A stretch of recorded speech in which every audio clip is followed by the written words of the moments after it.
Okay, here we go. Okay, did everyone get the email? You downloaded the TGZ file.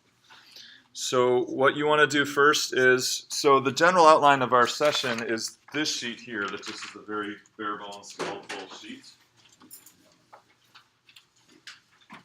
And then the other 2 pages is instructions on this first part on downloading the sets into your WebWork account. So the first thing you want to do is you want to go to this right here, and that's the first step on this sheet. Go to webwork.asu.edu. So, and you should see this screen. And then when you get there, you're going to click on your name. Click on your name here.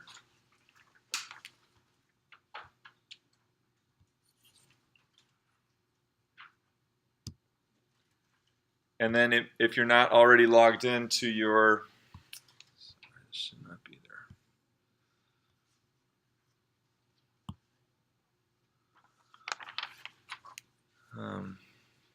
If you're not already logged in, it'll ask you to log in using your ASU Write ID. And then you'll get this thing like this, but you won't be able to see these. And I'm not sure why I can see those, because I thought I got rid of those. Let's see. You're doing a screen recorder, remember? Because what? You're doing your screen record, you're not screen capture. Everything you do. I'm not sure why you're. For what reason are you mentioning that? So this part, well, People are going to wonder what you're we're doing. gonna wonder what you're doing. So you shouldn't forget this. I'm sorry. I'm kind of scattered today. Don't worry. Don't just ignore this. Just don't worry about it. You shouldn't see this. This is from work I was doing before, and I'm trying to start from scratch. So no, I need to just delete this. That's right. Okay. So then you should. You had to click those things in reverse. Sorry. That's not leaving. Click delete and then also so you delete the reverse. Now you're trying to do this side. It says delete those. So we know that today. Oh. So we it's like it's Okay. All right. So you should be in a screen that looks like this. yes. Did everyone make it to this screen? Okay, so just the last minute or so, you can just ignore that. I'm just trying to make it look like what it should look like for you. Okay. Okay. All right, so you're here we gonna be are. the expert on this. So the Katie- first thing Katie you want does to do is upload these sets. And this is now this letter. The other 2 pages is going to, and I'll lead you through it, but the first thing you want to do is go to File Manager. And it looks like this. So just, you don't have to raise your hand, just shout out if I lost you somewhere. Okay, so we're going to File Manager, and then we want to browse your computer. So browse, and you're going to find that thing that I just sent you. And open, and it should appear there next to the browse button, and then you want to hit upload. So for every module of the course, you're going to get one of these .tgz files, and you're going to go through this procedure to upload it. Okay, so we're going to go to upload, and you will see, oh, sorry, darn it. What we wanted to do is we wanted to click overwrite existing file silently before we did that. So let's delete these. So just delete.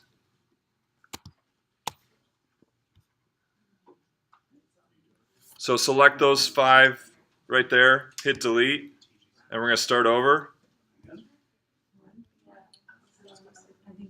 Because we wanted to, before we did upload, we wanted to hit this overwrite existing file silently. We wanted that box checked.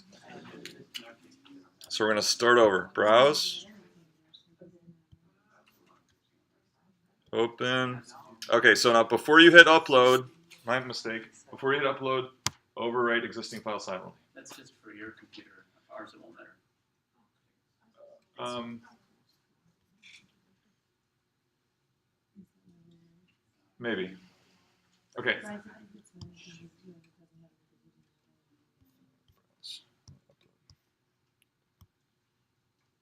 Okay, so then we're here. So now you have these these are for each investigation. These are the definition files that have all the problems in them. So next thing we need to do is go to, there's different ways to do this, so I want to do the same what she said. File manager, check browse, overwrite file silently, click upload, homework sets editor. Okay, so the next thing we want to do, we've got these in our file manager. Now we have to import them into the homework sets editor so that they become not just files sitting in WebWork, but they're actually homework sets uploaded or imported. Okay, so we want to go to import, multiple sets, and then you want to select all 5.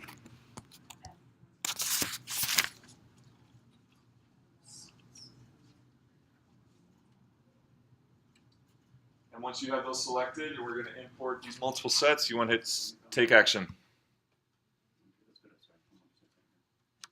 And you should get a green bar that says 5 sets added, 0 sets skipped.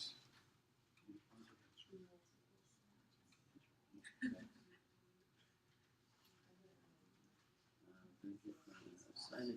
You want to assign it to everybody. It will say it's Wait, assigned so I'm gonna- to all current users. More than you know, you do it, Are we? Is everyone up to speed so far? The one thing here. when you Any say- questions this far? You need to set the dates fairly soon. If you want to do it, all current users, and then Now, you'll notice that what will happen is when you import those sets, it'll assign it to, it should have assigned it to you, okay? And so what that means is if you go and click on homework sets, which is the first on the left, it's the first choice, then you'll see that these sets are available for you to look at and work with, okay? But if none of the students have this, right? So the students, when they go into their account, this will be blank. There'll be nothing assigned. we're assigning it to ourselves too. Okay, so that's just it.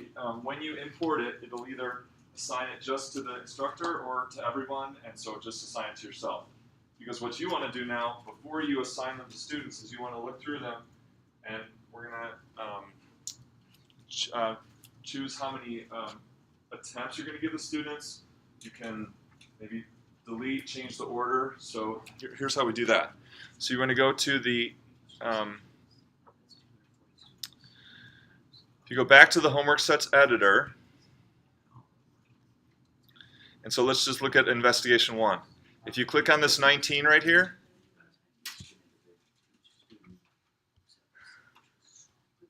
it takes you to this area where you can edit the set, okay, before you assign it. So go here to display mode and go to images. Students later. When student Okay, so Lance, it's gonna be too distracting. I can't. It's too hard to talk over you. Okay, so when you change the display mode to images, then you have a screen that looks like this, and now we're actually looking at the problems kind of in an edit mode. Is everybody there? I'll wait a second. Where did I lose you? Yeah. It says by source file. no, you don't have it. I failed to read the file. Mine didn't read in all 5 of them either. There. Does anyone have success? Oh, so you're here. You've gotten to this part. If you didn't get them all read in, you need to go back and delete and start over. Where Is you it only imported? read, it says, it only 3 sets added, 2 sets skips. Mod 2 investigation 1 and mod 2 investigation 2 got skipped for some reason. So now I have to redo, go back. Go back to the import. So go back to homework sets editor. And so in this list you only see 3 or something like that. Is that right? No, actually it shows 1, 2, 3, 4, and 5, so I'm probably okay. Okay. That I got an error message. Okay, good. So then if you click on this 19 right here next to mod 2 investigation 1, then we should be able to get to this screen, and we want to change the display mode to images. Okay, got it. Thank you.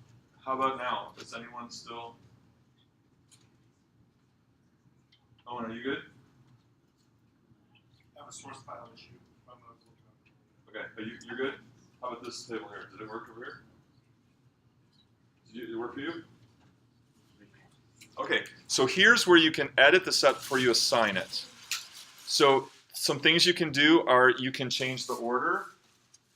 You can delete a problem. Okay, so there's like at the beginning here, there's lots and lots of practice on whether quantities are constant, changing, or not a quantity. Okay, so if there's 7 problems or 8 problems, you think, oh, maybe 6 is enough, and you can choose to delete. You can change the weight, and then you can change the attempts. Some teachers like to just give students unlimited attempts. Okay, I don't. I usually will give either 1, 2, 3, or 5 attempts, depending on the type of problem that it is. Okay, that's my preference because I think it makes students stop and think more. Because when you have unlimited attempts, personally, my opinion is the students just start guessing, and it's the thinking is gone. So I often, if it's a longer, kind of more involved problem, I'll often give 5 attempts. If it's like 1 multiple choice, I may give 2 attempts or something like that. Okay, so if it's 1 true or false, you better 1 attempt, right? 1 attempt. If you delete it, can you undo it, or do you have to upload the file all over again? Yeah, if you delete it from here, yeah, then you'll have to it'll be gone from the homework set. Okay. Now there's another thing you can do is you can create a new set and copy problems from these sets into the new set. I'm not going to show you how to do that today. Actually, because it's actually not working. I was trying to do it in my office and it wasn't working. So what's working now is actually making permanent changes to the sets that we imported. So if you delete, you're going to have to start over with a new import. Yeah. Okay. Other questions about this one? Yeah. So let's say, do you have a library of problems then you could pick, or you know what I mean? Like a list of problems that you could add or pick or. Yeah, that's what I'm sending you. So these problems were written specifically for the pathways, Okay, and so this is our bank of problems so okay. for pathways. So what you're seeing is investigation 1 problem. This is all the investigation 1 problems. So for every investigation, there's going to be something like 10 to 20 problems per investigation, and if there's 5 investigations in the module, then you're looking at 50 to 100 problems in the module. Does that make sense? Yeah. Okay.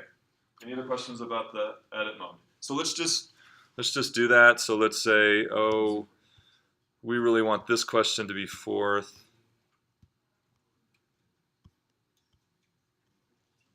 And this one should have been 3rd. So then you're going to go to Save Changes. Oh, and then attempts. So, for these, I want to give 3 attempts per problem. So I'm going to come in here and do 3, 3, and then maybe on later problems, I want to give 5 attempts or something like that. Okay. Currently, they're all weighted equally. If you want to give more weight to one problem, you can change this weight to 2 or something like that. Okay, so I made a few changes, so I'm going to go to Save Changes.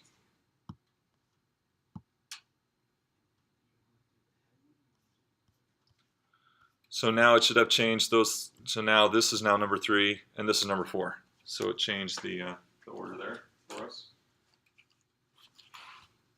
Okay, so now suppose we're ready now, and we want to assign this to the students.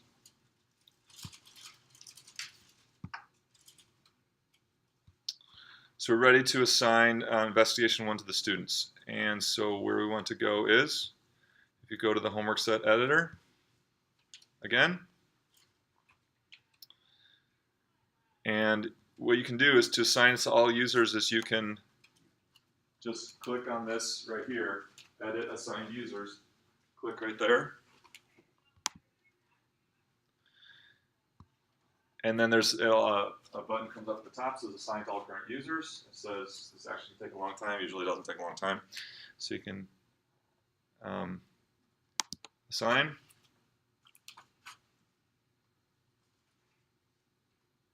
And so what this is doing is now it's assigning this Mod 2 Investigation 1 to everyone that's in your roster.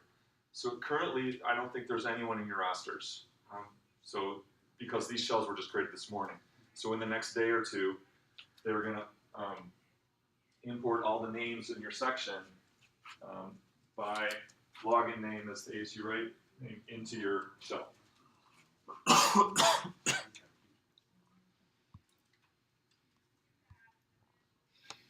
Oh, I forgot to tell you, sorry. So going back to the homework sets editor, before we assign it, most important thing, I kind of forgot there. So going back to that,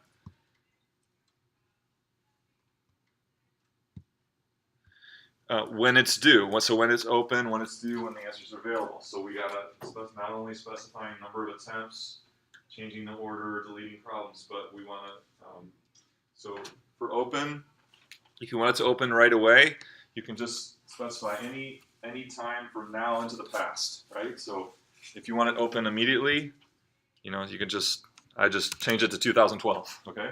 It'll be open as soon as it's assigned, okay? Or if you want it to open in the future, you just set the date and time, and it'll open at the time you assign. Answers due, so this is when they can after this time, they can no longer submit answers for credit, and then after, so then you can choose any time after that. You can't make it, maybe you can, I don't know, but the answers will be available to the students, and you can choose when that happens. Okay? And then this has to be visible. If it's not visible, then when you assign them, the students won't be able to see the set. Okay? So that has to be on yes, and then you're just going to add in those 3 dates, just in the same format that's there currently. So if we want it to be open right away, and we want it to be due the 25th of this month, oftentimes I'll do midnight, so I'll do like 11:59 p.m. And then I usually make the answers available at the same time that it's due. So I can just copy and paste that. And then again, make sure it's visible to students. And then save changes. We should have done that before we assigned it, okay? So I forgot to mention that. Questions? Yeah. When you assign to the users, is there any quick way to unassign them, or you have to click on each one of the? No, so yeah, let me show you. So there's another way to kind of do all kinds of things related to assigning is if you go to Instructor Tools. So from Instructor Tools, you've got, you don't have this yet, but you'll have your list of students here on the left, and then your list of homework sets on the right. Okay, so here you can select a single or multiple students and a single or multiple sets. And you've got all kinds of actions you can do. So if we want to unassign, so I want to unassign because actually my students are loaded, and so by assigning this set now, if my students happen to find it, they could start working on these. I don't necessarily want that. So I can click here on Mod 2 Investigation 1. Oh, maybe unassigned isn't here. What you can do is make it not visible. Okay. You can do whatever you want to it, and then make it visible when you want it. From here, can I do that? From Not- here, Not visible.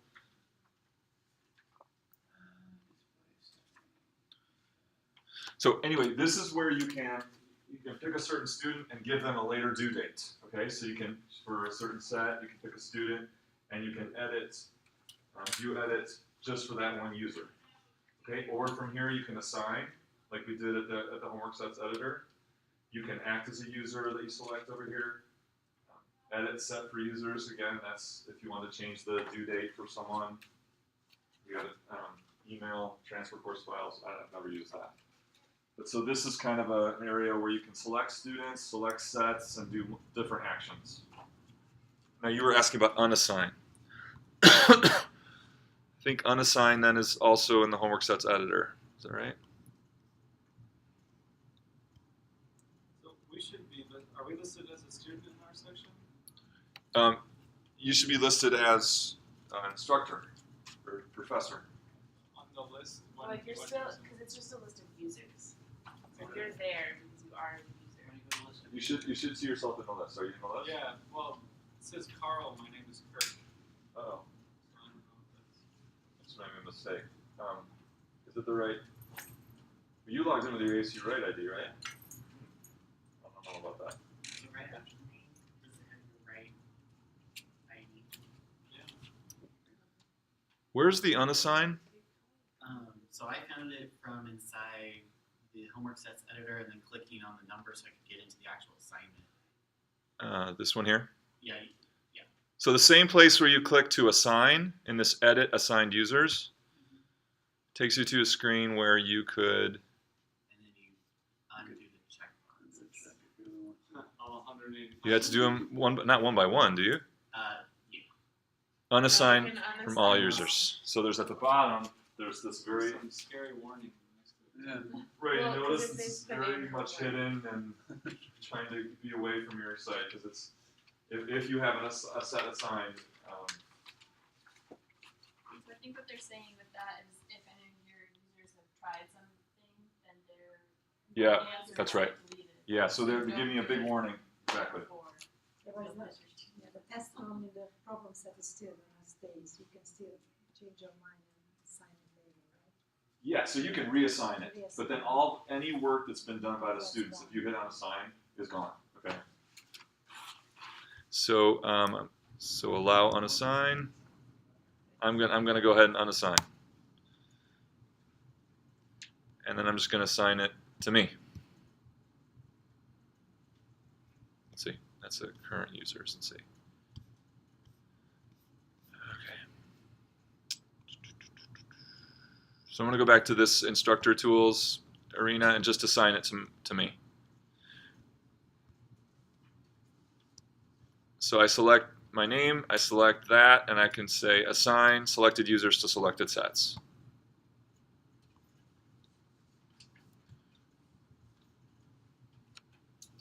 Okay, so you should just see the one. No, you should see all five. You should see all five because by importing those, you should see all five of those in this view. Okay, any questions about importing, editing, or assigning? Yes? Maybe a little bit different, but how about the rosters? If somebody drops the Oh, cross, you right. have to drop it off. So there will be, what does she call it when she, what does she call it when she does a, like she'll load up the rosters like 3 or 4 times at the beginning of the semester, right? And they'll like renew it. So Stefania, who's in charge of the WebWork courses, when like kind of every 3 or 4 days at the beginning of the semester, she'll do a renew of the roster, and so that will automatically drop students who have dropped the course. But then after about the first week or two, she won't really do that anymore. Is that right? I think people are added in but never actually dropped unless you drop them. Okay, so then at a certain time, then anyone who adds will get added. But if you need to do that, I'm glad you asked, because you can go to the class list editor. You can do this manually, okay? So in the class list editor at left there, which is under the instructor tools, you can add students or you can delete users. Okay, so you can delete just by checking and hitting delete. To add students, so if we want to say I want to add 5 students, take action. So you have this long list of things, and you can get away with, the bare minimum is full name, and their login name is their ASU Right ID. That will be enough to get them up and running. But then when you have the whole list, that other information just won't be there in your class list editor of this other stuff. So if you want to put in there, this is their posting ID, the 4-3 digits, it's their posting ID.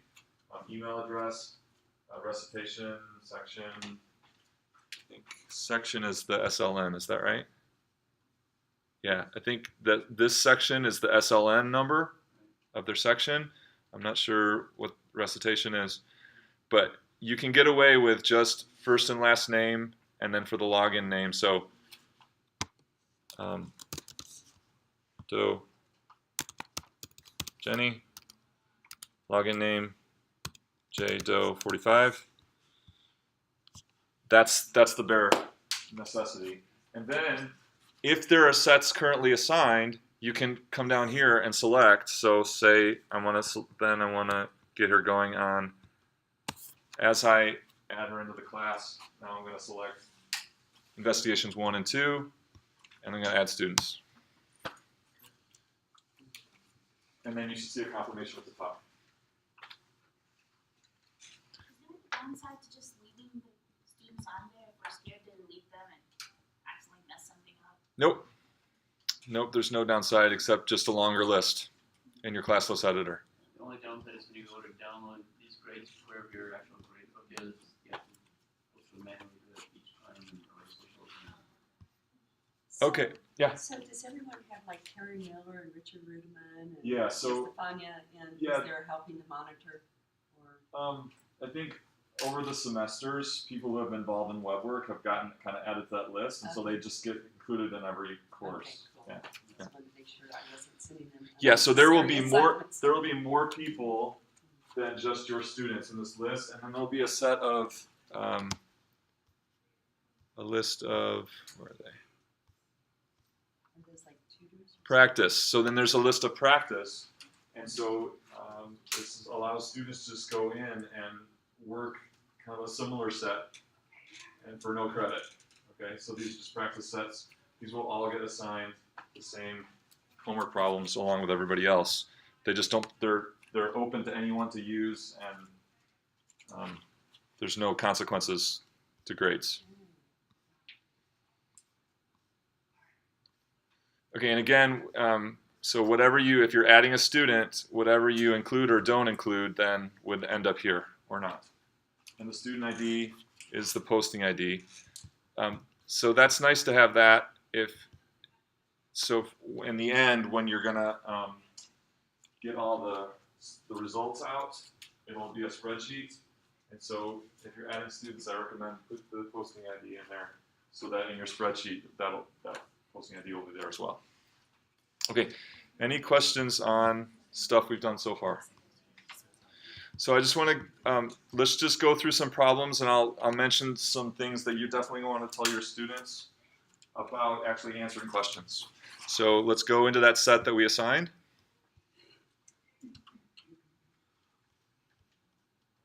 And you'll see that when I edited the set, a couple of them I put 3 attempts. So you see that the remaining attempts, and then the other ones I didn't touch, so they're unlimited. So to answer questions, just simply click on the problem number, and it gives you the question. Now there's all kinds of response types. This one's like pull down kind of multiple choice menu. Okay, this is asking about if they're changing constant quantities or not quantities. Okay, going in, I'm just going to go to the problem with some different response here. Here's a multiple answer, so you can check more than one. So let's just try this here, this particular one. So let's say I think the answer is B, C, F, and G. So the students do not have the show correct answers box. That's just for professors, right? Or you guys. So you can go to submit answer. So for this particular problem, the only feedback they get is that here's what you put in, it's not right. So in order to get this one particular one correct, you got to have it perfect. And what happens when you get everything correct is to have a green bar here versus a pink bar. Okay, so the goal is the green bar. What students will often ask is, once I've answered the question correctly, do I have to email you or do I have to go submit it somewhere? And the answer is, as soon as they've seen the green bar, they're done with that problem. It's locked in the computer, it's saved, they don't have to do anything else. Okay, that's a very common question you'll get though. What do I do after I get it right? The answer is it's saved, it's nothing left to do.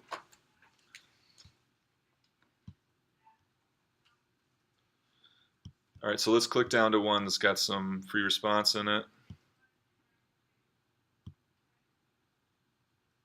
This is multiple choice, and then now this is answering with a formula.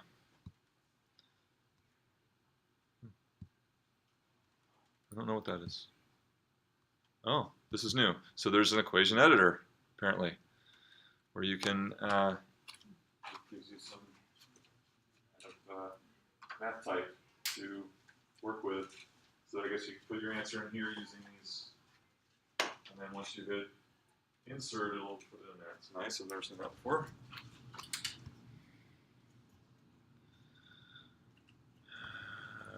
Okay. So I want to do one with a free response with a numerical answer.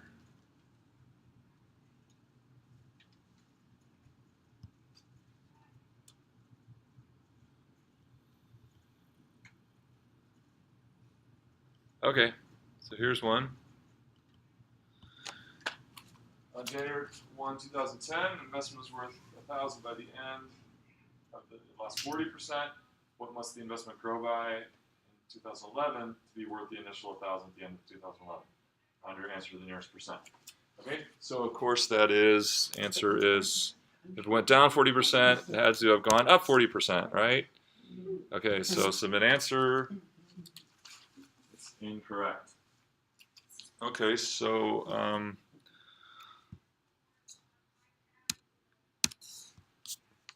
so what I want to show you is that you can, I guess you can put in these using the equation editor, but you can also enter in expressions and have it be the calculator for you. Okay, so suppose I thought this was really, oh well, it's 1,000 minus 40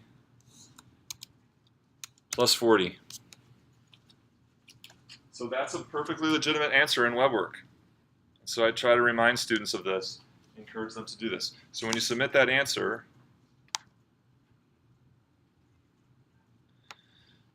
okay, so it will show you the value that you submitted, but a preview of the actual what you put in, okay, and then show you that it's incorrect.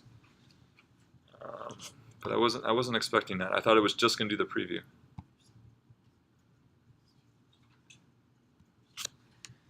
Especially when decimal points, how many decimal points to include becomes an issue. I really encourage the students, just type in an expression that will calculate according to the given information, will calculate an exact answer, and then you'll never have to worry about where do I chop off the decimal points.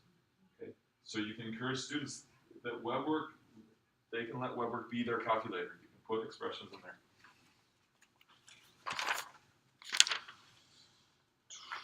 Okay, on questions with, like, I like to assign limited attempts. So in this case where you're doing something complicated, let's say, so can we put an expression here that gets the actual answer? You want to do that on the fly here? I'm going to try to actually answer this. 1 divided by 0.6 times 100 1 divided by 0.6. It's not actually rounded. Okay. How about something that kind of shows the logic of the thinking? So 1 minus 0.4, close parentheses, 1 minus 0.4. right? 60%. So I'm going to do it in dollars. How about that? Lost 40%. 4 times 1,000. Okay. That's 60%. So this is how much it's worth at the end of 2010. What do we need to do now? So that times the number equals 1,000. So 1,000 divided by that. How are we going to figure out what percents we're going to need to get back up to 1,000?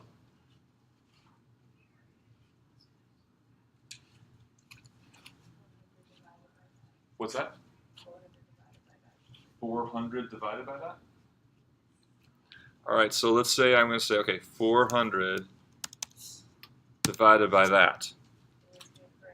Okay, so if I only get 3 attempts on this problem, so what I can do instead of submitting the answer is to preview the answer. And the nice thing about the preview is it will give you an image now of what you put in. And so you can say, is this what I wanted or not? Right, this is by the image. And is it what we wanted? No, I wanted 400 divided by everything. Is that right? So let's preview that. And so then it's showing me what my result is too, 0.67. times 100.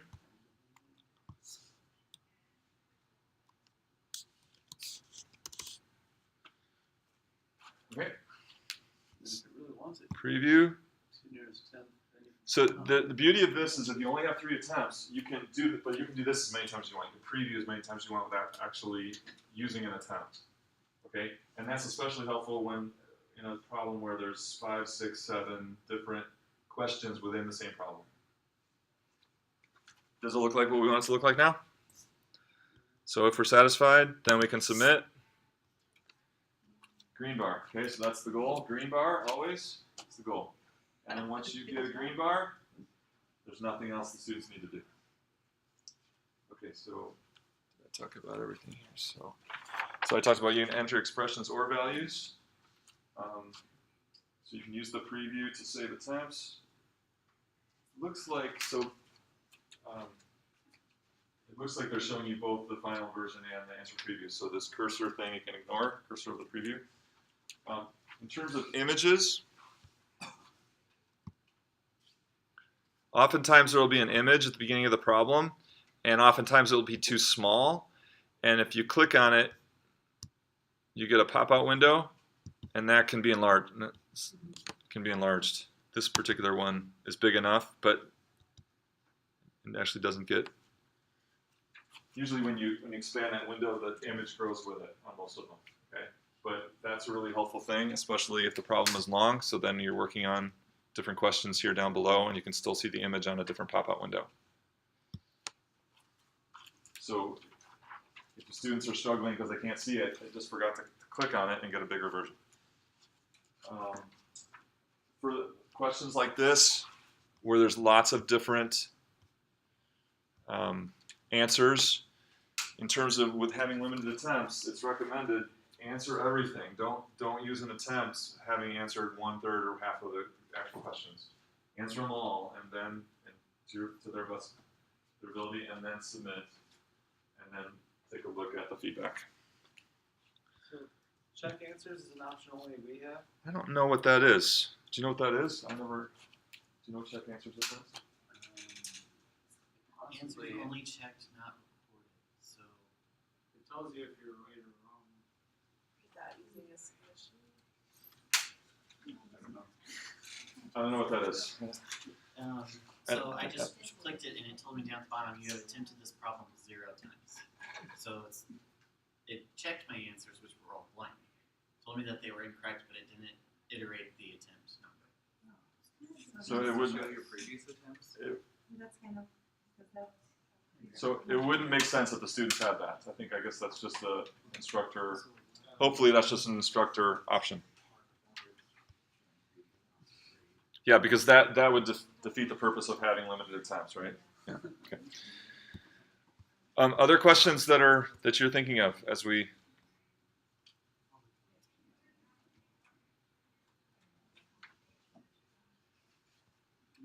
two minor comments about. Please. One is if a question has partial credit, like let's suppose a student gets 60% on it and they have another attempt, and they change one of the answers so that now it's only worth 40%. Whoever will still tell them they have 60% credit for the question.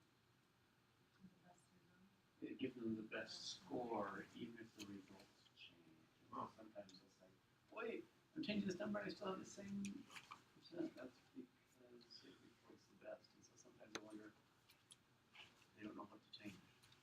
The other thing is to use the practice problems. You have to log in as a guest to a book. That's like if you want to do some more practice for a test or something. Okay, this particular problem is entering an equation as the answer. So this is a sugar cookie recipe called for 3 cups of flour for every 2 cups of sugar. If y is the number of cups of flour and x number of cups of sugar, write a formula to determine the number of cups of flour needed for any number of cups of sugar. Okay, your formula should be in the form of an equation.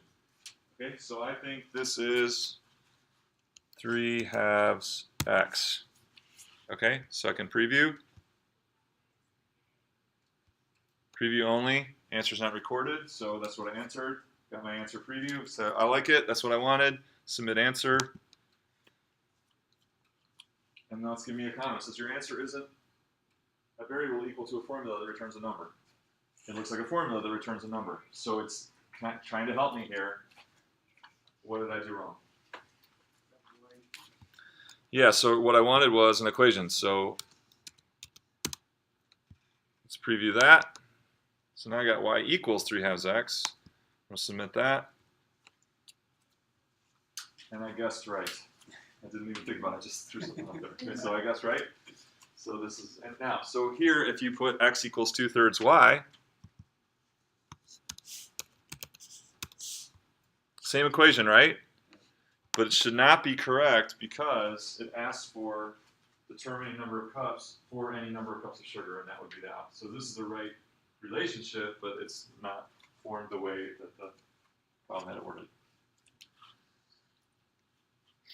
Okay, so suppose a student is stuck, you know, they put in 3/2 x, and they're like, it's right, it's right, it's right, it keeps telling me it's wrong. Okay, so here's how they should contact you.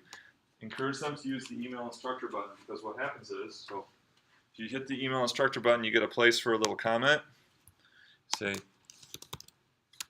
the problem is wrong, and I am right. Okay, love your student.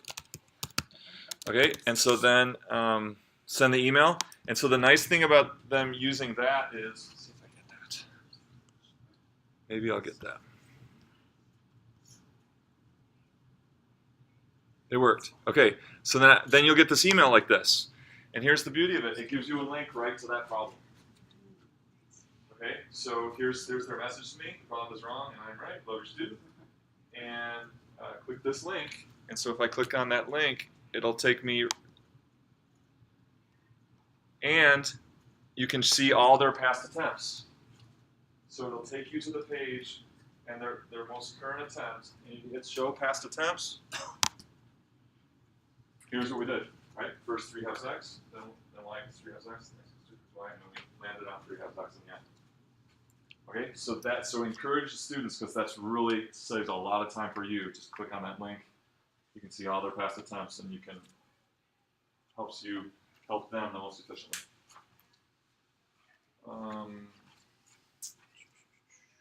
So the only other thing that I had to talk about was in the homework sets page, some students like to have all the problems out on paper, and they can work on paper, and then log in, and they have their paper answers, and then enter all the answers in. So if you go to, if we select Mod 2 and Verse 1, we can create a PDF of that. Hard copy generator. I don't think they get this screen. So many of the problems are randomized by the values, so every student's getting a different problem. So this allows you to print out a particular student's the exact numbers that they got. So when the student clicks on the download, they don't get this screen. It's going to take them to the next screen.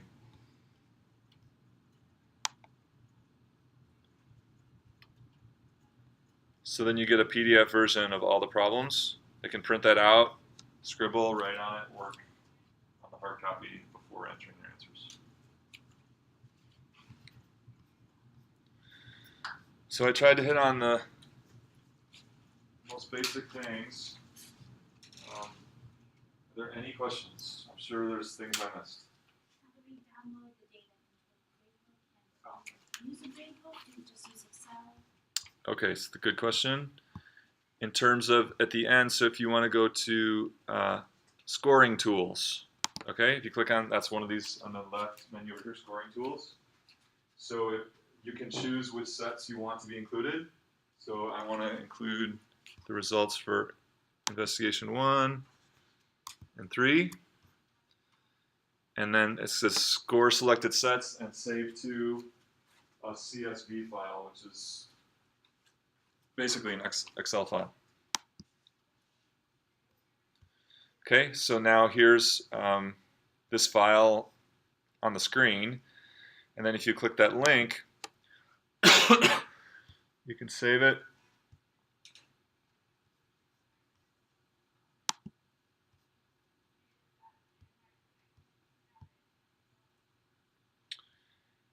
and then it opens it in Excel, and you've got, so here again, you've got the student ID, which is their posting ID, the section they're in, last name, you've got all the information in this student list, and then this is the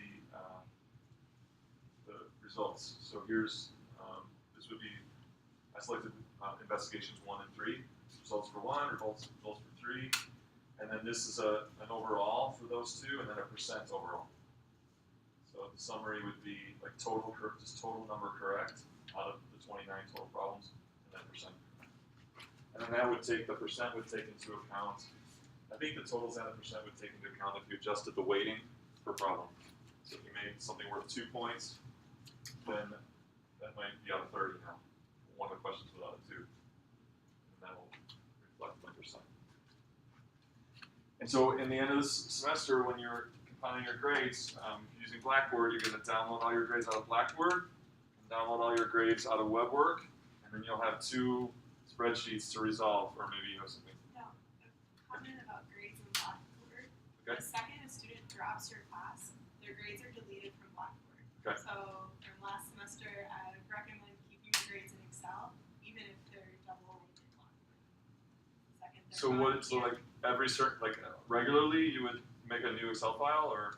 So I started keeping all of my grades in Excel. I had a student drop my class and switch into another class, and her grades were on Blackboard, but I couldn't transfer those grades to Mark's class because I didn't have them. So you're saying you didn't use Blackboard at all? You just manually did Excel? So just something to know about. So that's a possibility. It's not something that happens to every teacher every semester, but so I do use Blackboard and I've had success with it. But yeah, that's one definite disadvantage. One other thing, look at the first few names there. AL space, AL hyphen M, ALA. Different grading systems will have those in different orders. You have to make sure that what you have here corresponds before you upload another grading. Yeah, so to match it all together, I actually will then also download from just the roster on my ASU, which matches up with this. So it'll match the students' names to their posting ID, and so that's one way you can make sure you get the right people matching to the right people. So Mark, you just selected a couple of the homework sets from Mod 2. Right. Can you, after we go through Mod 3 and so on, you send out these files, we upload them into WebWork like you showed us. After we do all this, can we just take every homework set assigned and make it one ginormous Excel file? Yeah. Because so as I send you more of the archived and you import them and assign them, then when you go to the scoring tools, this will start stacking up here, and so you can just I could have done all 5 here. So just just select them all. So yeah, so it'll be for the whole semester, Like, aggregate homework. and then it'll be the whole semester, and then you'll have the very end. You'll have that one column. Yeah. That's the percent for the whole semester, Yeah.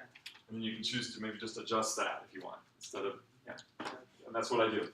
That's what I do every semester. I just get 1% for all of web work, and then because of technology, I adjust it, give them 5% or something, just to make up for all the difficulties that they run into. I have to run. Last chance. Do they see the score? They have a way, yes, to look at their past results on all the sets thus far in the semester. I'm not sure what exactly, but it's not difficult because a lot of them, I don't get lots of questions about that, so I figure they are able to find They're it going to pretty find easily. everything. They're going to find that. Yeah, right. They'll find their grades, right? Thank you, Mark. Okay. very much. Mark's put a lot of work So into I this. will, so when I send out, we'll get some kind of listserv of everybody in Maths 170, and I'll send that TGZ, that archive file that we did at the beginning. I'll send that to everyone, and I'll also send you the link to the, hopefully I can get this on YouTube, I'll send you the link to the video. Mark, if our names weren't on that list before, how will they get on So there? so when I get a listserv of everyone in 170, then I'll resend that the archive, and then every time we have an archive built for the next module, we'll just send it out. Yeah. Thanks, Mark. Okay. Sorry, I was a little scattered there at the beginning.